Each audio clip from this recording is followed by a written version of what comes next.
Ever wanted to know what she's looking at? And what's happening back here?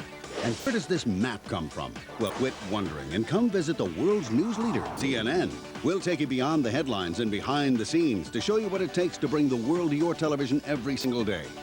You've never seen anything quite like this before. And when you're done, stop by the Turner store for a souvenir or a special video starring you. So what are you waiting for? Step inside the CNN Studio Tour, where you're in the news. This is CNN.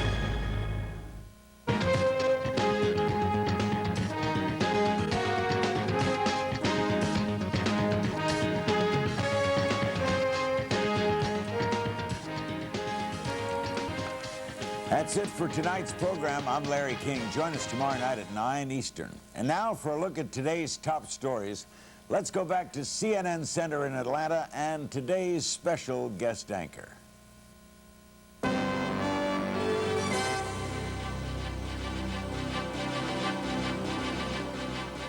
Reporting live from CNN World Headquarters in Atlanta, I'm Ed Langone with Chuck Lombardi with the stories making headlines at this hour.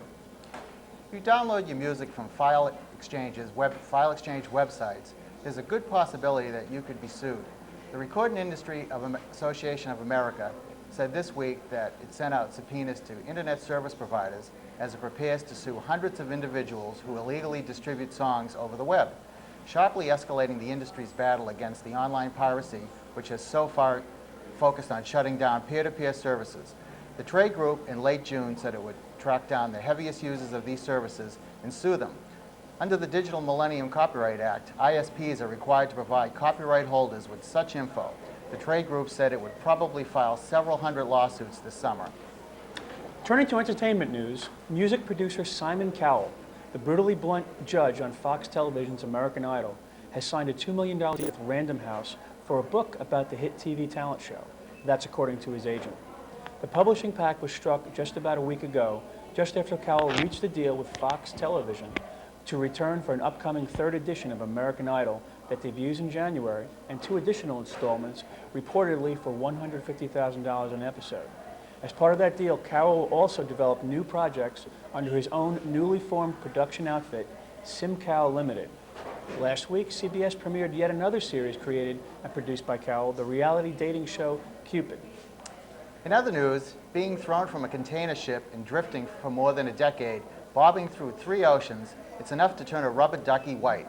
A floating flock of bathtub toys, along with turtles and frogs, is believed to be washing ashore somewhere along the New England coast.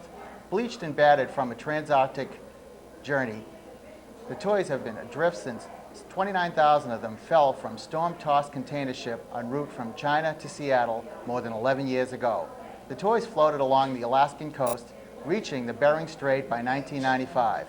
By 2001, they had floated the area in the North Atlantic where the Titanic had sunk. Oceanographers say that the trip has taught them valuable lessons about the ocean's currents.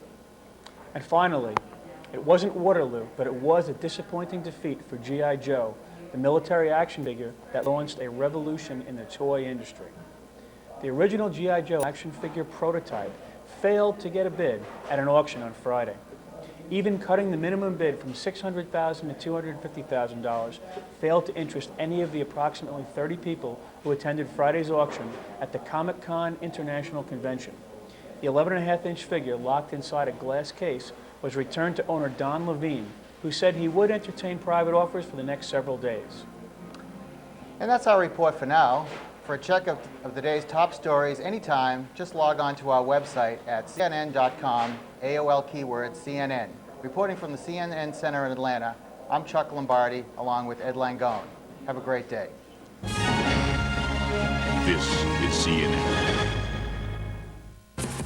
President Gerald Ford, Jay Leno, President Bill Clinton, Mike Wallace, President George Bush, Jerry Seinfeld, Michael Jordan, Tom Cruise, George Clooney, Queen Noor, Tom Hanks, Dan Rather, Hillary Clinton, Celine Dion, Bette Midler. No wonder he's #1 in primetime talk. Great guests, great talk. President Jimmy Carter, Barbara Walters, Larry King Live. Powell, Weeknights on CNN.